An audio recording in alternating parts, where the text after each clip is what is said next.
Hello everyone. Today we are going to talk about Wilms tumor.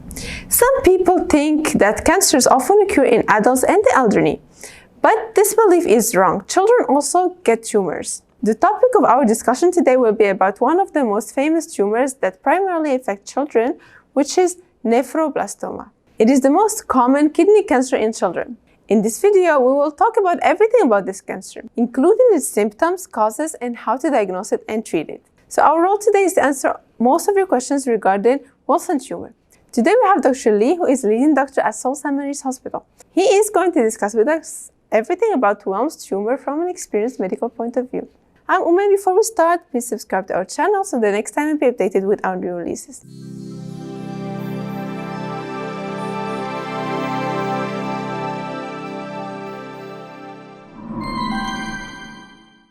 So moving on from neuroblastoma to nephroblastoma. What is nephroblastoma, or also known as Wilms tumor? Right. So Wilms tumor is basically a tumor of the kidney in childhood, and is the most common childhood kidney tumor. So how common is it in children?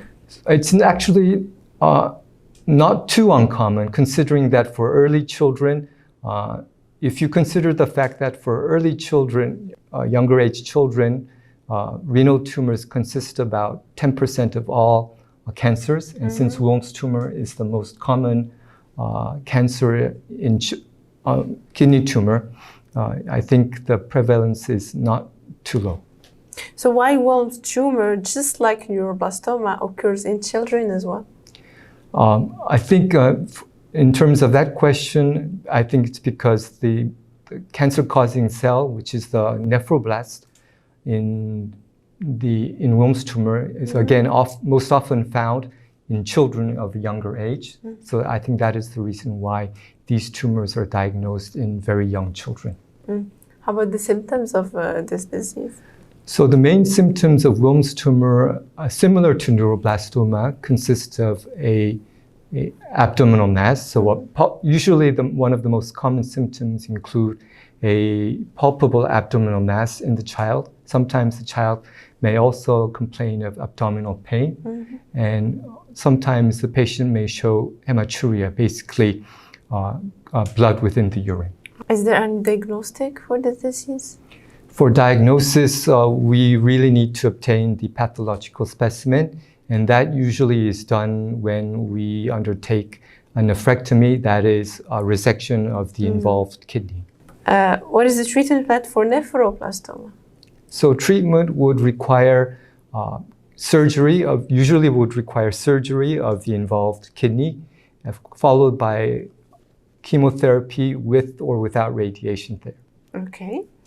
Lastly, so prognosis in the treatment of Wilms tumor? So again, with Wilms tumor, the outcome of the patient really depends on the pathology of the Wilms tumor type. So for favorable histology Wilms tumor, for patients with this histological type, stages 1 to 3 usually have outcome of overall survival of above 90%, and even 80% for stage 4 favorable histology Wilms tumor patients. So the outcome in general is quite good. However, the overall survival rate really depends and is varied according to the actual pathology of the Wilms tumor subtype. Great. Thank you so much, Doctor. That was it for today. Thank you. I hope this has been informative. Thank you very much. Thank you. So today we learned many things about Wilms tumor, and the doctor explained in details everything related to this interesting topic. Thank you for joining us once again today at Cloud Hospital TV. If you have any questions or comments, please leave them below and we'll respond to you as soon as possible.